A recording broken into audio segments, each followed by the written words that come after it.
कोशिशें कर ली, दुनिया ने मुझे झुकाने की, मुझे झुकने नहीं देता धर्म ज़हरा के बच्चों। नारे तकबीर, नारे तकबीर, नारे रिसालत, नारे हैदरी।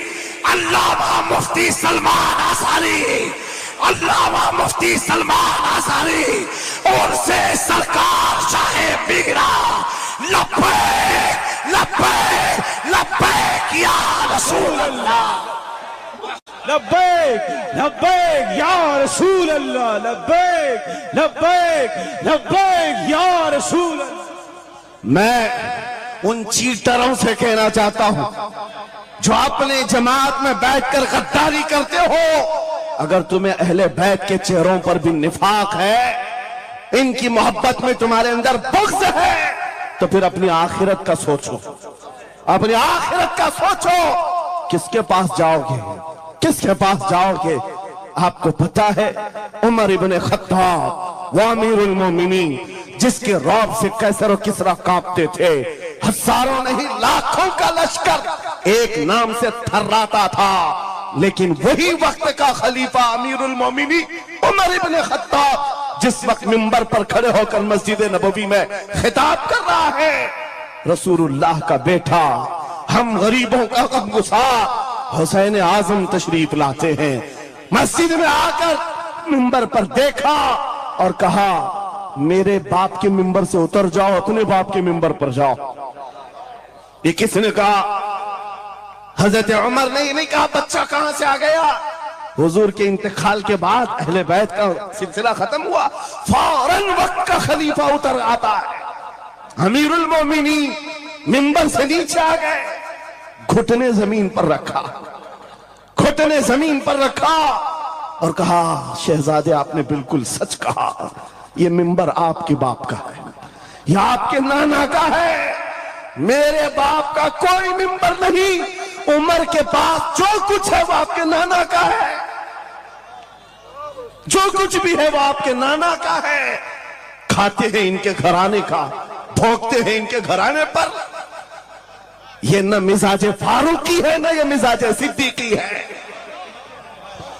आपको मैं बताऊं फिर हजरत उमर ने क्या कहा, अगर शहजादे आप इजाजत दे दें तो मैं मिंबर पर चलूं। उनके सामने बोलने की जसारत किसकी थी? लेकिन रसूलुल्लाह की आल हमारे लिए सरमाया आखिरत है। ये नबी पाक की आल की मोहब्बत ईमान की अलामत है। बेटा उमर फारूक रज़ी अल्लाह ताला अन्हु का है, आम नहीं है, वो भी सहाबी रसूल है, सहाबी रसूल हैं। बाहर किसी मामले में तकरार हो गई इमाम हुसैन के साथ, वो हजरत अली के बेटे, ये हजरत उमर के बेटे। आपको ऐसा लगता हो तो सुनो, हजरत उमर तो खिलाफत पर थे, हजरत अली नहीं थे उस वक्त। हो सकता है छोटी उम्र में कुछ बहस हो गई, बहस होने के बाद ये तकरार हुई तो इमाम हुसैन ने अब्दुल्ला बिन उमर, हजरत उमर के बेटे को सिर्फ इतना कहा, तुम मेरे से क्या बहस कर रहे हो, तुम्हारा बाप मेरे नाना का गुलाम है, तुम्हारा बाप मेरे नाना का गुलाम है। हजरत उमर के बेटे को यह बात लगी कि कैसे मुझे ये टॉन्ट, कैसे मुझे ये ताना। दौड़ करके आए हजरत उमर के पास, कहा बाबा आज अली के बेटे हुसैन ने क्या कहा पता? कहा क्या कहा बेटा? कहा हमारी तकरार हो रही थी, इसमें उन्होंने बुला करके मुझसे ये कहा कि तू मुझसे किस बात पर लड़ता है, तेरा बाप तो मेरे नाना का गुलाम है। हजरत उमर ने कहा ऐसा कहा उन्होंने, ऐसा कहा? कहा सच कह रहा हूं बाबा, ऐसा ही कहा। कहा बुला ला हुसैन, बुला ला। तलब किया गया, इमाम हुसैन को बुलाया। बेटा हजरत उमर का, हो सकता है उस वक्त उनको ये ख्याल हो कि शायद जज्र तौबीक हो जाए, डांट डपट हो जाए। हजरत उमर आते हैं, कहते हैं ऐ हुसैन इब्ने अली, ये मेरा बेटा जो कह रहा है क्या ये बात सच है? क्या आपने इसको ऐसा कहा कि तेरा बाप मेरे नाना का गुलाम है? इमाम हुसैन ने कहा हाँ सच बोलता हूं, हाँ मैंने कहा है। कहा कह के बताओ कैसे कहा? कह के बताओ कैसे कहा? कहा मैंने इनसे कहा तेरा बाप मेरे नाना का गुलाम। हजरत उमर ने कहा और एक बार कहो। फिर कहा और एक बार कहो। उसके बाद उमर इब्ने खत्ताब की आंखों से आंसू निकले। कहा अपने बेटे को क्या बेहतरीन तकरार करके आया है। ये हुसैन यहां गवाही दे रहे हैं, कल क़यामत के दिन ये इतना कह दे मेरी जिंदगी वसूल है।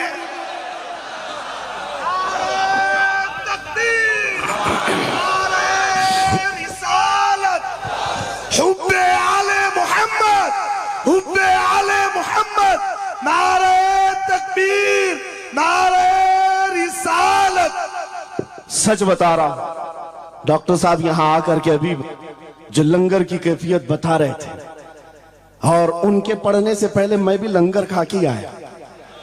आपको एक सच्ची बात बता रहा हूं, शाह मीरा के सामने मिंबर पर बैठा हूं, मुझे आखिरी वक्त तक ये ख्याल नहीं हो रहा था कि मैं किस बात पर बात करूं, मैं बयान किस चीज पे करूं। मैंने जो कुछ शुरू किया था शायद ये शाह मीरा ने मुझसे बुलवाया। अब सुनो, जो कुरान पाक की मैंने आयत पढ़ी, रब ने फरमाया वअतसिमू बिहब्लिल्लाहि जमीआ। ऐ लोगों, सब के सब अल्लाह की रस्सी को मजबूती से पकड़ो। अल्लाह की रस्सी क्या है? क्या यह आसमान से नीचे लटकती है? कोई रस्सी है जिसको पकड़ना है?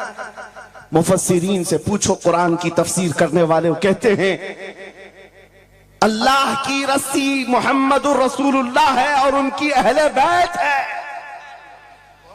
उनके अहले बैत को अल्लाह की रस्सी कहा गया है। सबके सब मिलकर के अगर इस रस्सी को पकड़ ले, मेरे अजीजों, ये इख्तिलाफात, ये इंतशारात, ये जिस कदर आज हमारे दरमियान तफर्रुकात शायद नहीं होते। हमारा मरकज, हमारा मावा, हमारा मलजा एक ही है। इस मिंबर ने आज लोगों को यह सिखाने की कोशिश की है, तुम जिस तरह मशरब और सिलसिलों में बट करके ये समझते हो कि मेरा खित्ता अलग है, इसका खित्ता अलग है। मेरे अजीजों, ये एक पूरा सिलसिला है, 700 साल पुराना सिलसिला, 700 साल पुराना सिलसिला। मगर इस मिंबर पर बैठ करके इश्क मोहब्बत के नारे लगवा रहे हैं। वजह यह नहीं है कि यहां की कोई पब्लिसिटी है, बल्कि यह बताना है इसलिए कि अहले बैत ही ये जानते हैं जो हमारे नाना की कदर करेगा, हम जिंदगी भर उसकी कदर करेंगे। आपको क्या लगता है आला हजरत का नाम, उनके मसलक का नाम रोटी सेकने के लिए लिया जाता है? मेरे अजीजों, आला हजरत का नाम, मसलक आला हजरत का नाम इसलिए लिया जाता है, डाल दी कल्ब में अजमत मुस्तफा सैयदी आला हजरत पे लगा। नारे तकबीर, नारे रिसालत, इश्क मोहब्बत, इश्क मोहब्बत, इश्क मोहब्बत, इश्क मोहब्बत, उर्से सरकार शाह मीरा। मुझे मेरे मुर्शिद गिरामी हुजूर ताजुश शरिया रहमतुल्लाह ताला अलैह एक बात कह करके मिस्र भेजे थे। जाने के वक्त कहा था नाम की कोशिश मत करना, हुजूर का काम करना। और उन्होंने ये शेर पढ़ करके कहा था, आखिरी महफिल थी उस वक्त, मेरी तालिब इल्मी के जमाने की बात कर रहा हूं, ये पढ़ करके बयान किया था। आला हजरत को देखना, उन्होंने ये खुद कहा है, बेनिशानों का निशान मिटता नहीं, मिटते मिटते नाम हो ही जाएगा। आला हजरत उस सिक्के राइजुल वक्त का नाम है जिसने हर दिल पर राज किया है, हर खानकाह पर राज किया है। मेरा एक जुमला मैं अक्सर मजमों में कहता हूं, अक्सर तकरीरों में कहता हूं, एक बात समझ करके चलो शाह मीरा के उर्स में आने वालों, मेरा एक फार्मूला सुनना है। अगर इज्जत चाहते हो, वकार चाहते हो, ये जुमला याद करो, उनकी बात करो, हर दिल पे राज करो। बस रसूलुल्लाह की बात करो, हर दिल पे राज करो। आज हमारी जो इज्जत है मेरे अजीजों, ये खानकाह अशरफिया और यहाँ खानकाह है शाह मीरा है जिनके सामने मैं खड़ा हूं। लेकिन आपको मैं बताऊं, मैं अपनी किस्मत पर फख्र करता हूं। यही वक्त होगा, कल की रात में माररा मुतहरा में मौजूद था। वहां सादात किराम के सामने अजीजा ने गिराम, ये अहले बैत अतहार के इन तमाम मिंबरों का सफर करते करते हमें एक पावर मिलता है, ताकत मिलती है। और आला हजरत का वो मिशन समझ में आता है कि आला हजरत ने रसूलुल्लाह के दरबार की नौकरी की थी। मेरे आका की दरबार की नौकरी का सदका अल्लाह ने उन्हें ऐसे अता किया है। मैंने मिस्र जाकर देखा है, अफ्रीका में देखा है, अमेरिका वगैरह हम गए नहीं, लेकिन जानते हैं जहां कहीं उर्दू बोलने वाला हो, बल्कि मैं तो अरबी दान लोगों को सुनाऊं। मिस्र की सरजमीन पर हर जुमा एक जगह मौलूद शरीफ हुआ करती थी। हम हिंदुस्तानी तलबा वहां जाते थे। मिस्र के रहने वाले उस्ताद हैं, जब महफिल मीलाद खत्म होती कहते हैं हिंदुस्तानी तलबा को खड़े हो जाओ, वो पढ़ो मुस्तफा जाने रहमत पे लाखों सलाम, वो पढ़ो। हम पढ़ते थे मगन होकर। एक बार मैंने उनसे पूछा था कि हुजूर आपको समझ में आता है ये सलाम? ये तो उर्दू में लिखा हुआ है, उर्दू बोलने वाले ही पूरा नहीं समझ पाते, आप समझते हैं? कहते हैं समझने की जरूरत नहीं, इश्क की बोली हर जमाने में हर जगह एक ही होती है। इश्क में बोला हुआ वो कलाम है, अरबी हो कि हिंदी हो, दिल को समझ में आने लगती है। मैं ये बात कहने जा रहा हूं मेरे अजीजों, उस रस्सी को मजबूती से पकड़ो, इख्तिलाफात नजर नहीं आएंगे, बात खत्म हो जाएगी।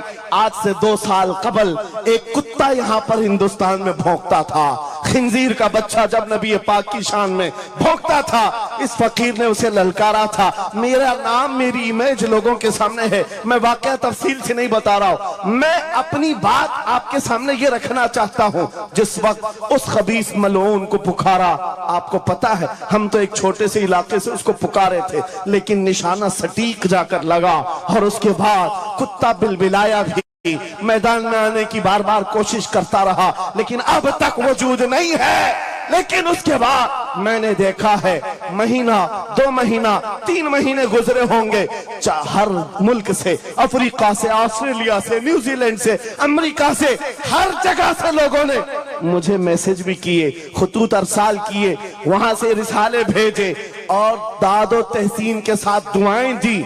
लेकिन साथ एक बात मैं बता रहा हूं, उन जमातों के बड़े बड़े लोग जिनसे हमारा कोई रिश्ता ही नहीं है, उनके बड़े बड़े अमीरों ने भी लेटर पैड में लिख करके दिया, कहा मौलाना आप बरेलवी हैं, आपसे हमारा इख्तिलाफ है, लेकिन जिस नबी पाक की शान के लिए आप खड़े हैं, हम सब छोड़कर आपके साथ खड़े होने को तैयार हैं। हम आपके सामने आज ये बात कह रहे हैं, ऐ सुन्नियों, हम तो दूसरों को बुला भी नहीं रहे, हम तो तुम्हारे इत्तेहाद की बात कर रहे हैं। लेकिन इत्तेहाद का नुक्ता एक है, जब तक तुम एक एक छोटे खूंटे को पकड़े रहोगे, हर कोई तुम्हारे साथ उलझता रहेगा।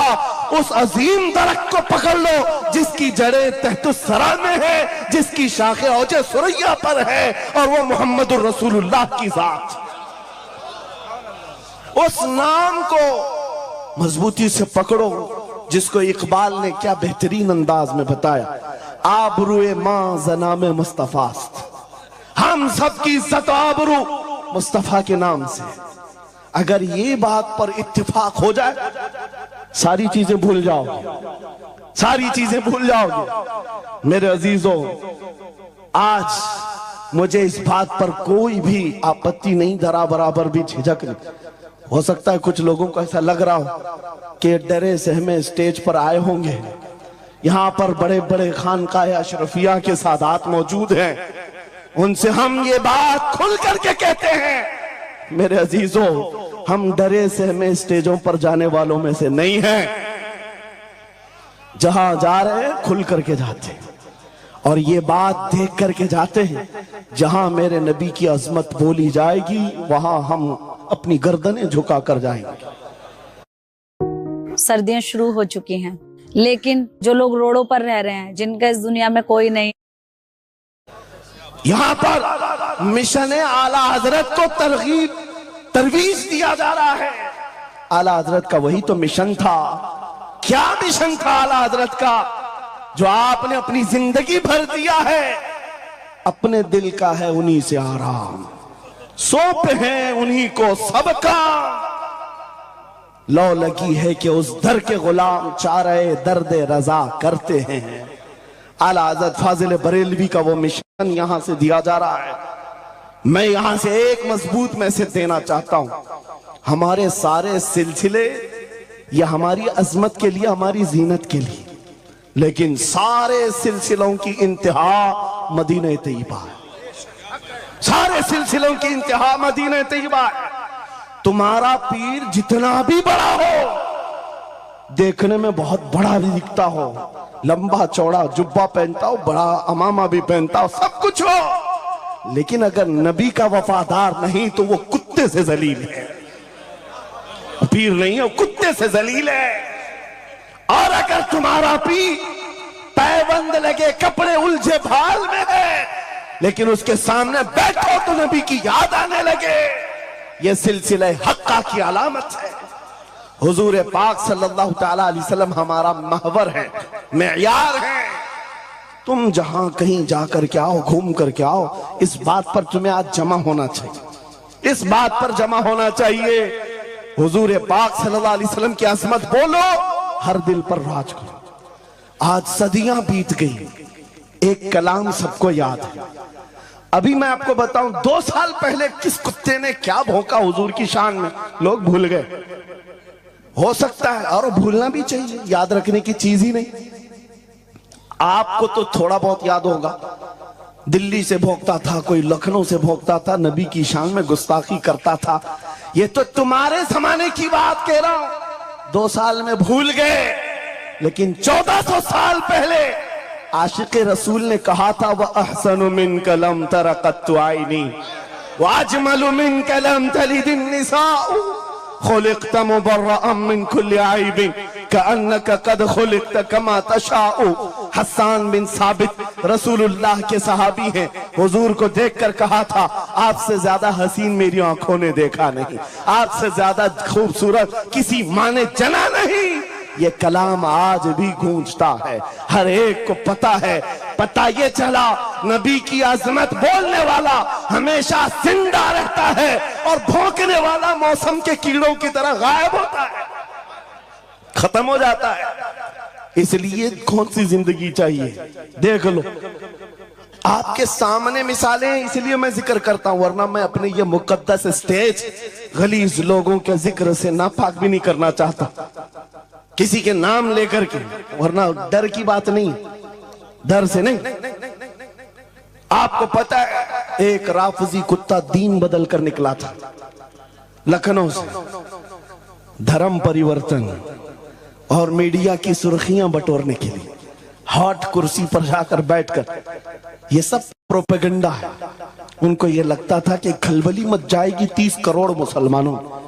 अरे बड़ा आदमी दीन छोड़कर चला गया, मुसलमानों से हट करके दूसरे धर्म में चला गया, नाम भी बदल लिया, धर्म भी बदल लिया, सब छूट गया। और गया 6 महीने तक धोतियों के नीचे उनका फुजला चाटता रहा, और उसके बाद पता चला कि पुजारियों ने किक मारकर निकाल दिया, खत्म हो गया। 6 महीने के बाद आकर एक गुफे में बैठकर वीडियो बनाने लगा, मुख्यमंत्री जी, प्रधानमंत्री जी, मेरे जान को बचा लो।